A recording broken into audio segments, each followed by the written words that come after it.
Today I'm talking with Jake. Today I'm talking with Jake and Moses about the irrigation project here at Namasagali School, and in particular how the borehole interacts with all of the different work that goes on here at Namasagali.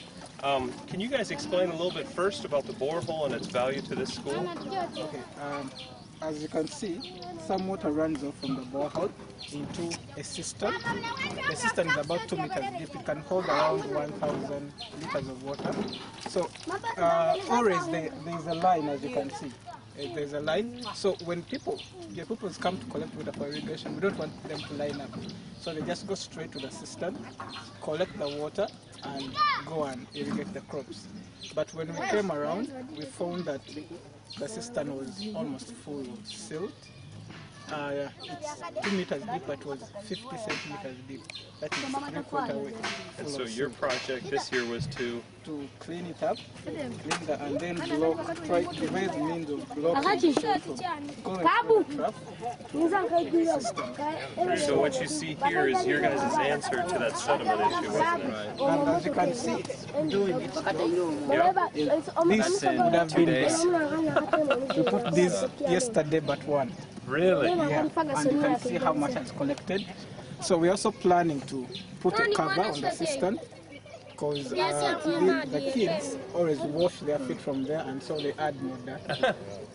And so what else? What do you guys use the water for other than drinking? This water? Yes. It's also used by the community around.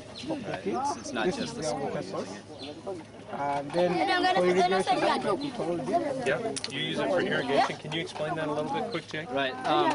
Well, this water is pulled directly out of the cistern in the green jerry cans that you've seen, and so we're hoping to implement, or at least design, a system that will make it more efficient for the children to have access to this water closer to the gardens up there, because it's about 150 meters completely across the garden, and so it's a long walk for some of the children.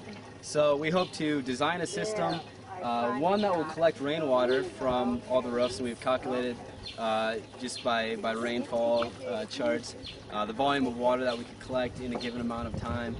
So we hope to install 2 storage tanks near the school buildings, and then will obviously provide for closer transport of water.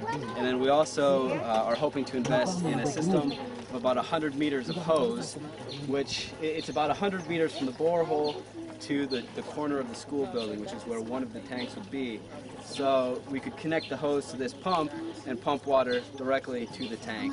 And then, so that could be used during the dry season when the tanks aren't being filled. In the rainy season, our calculations have shown that there will be constantly enough rainfall to continue to supply enough water for the gardens.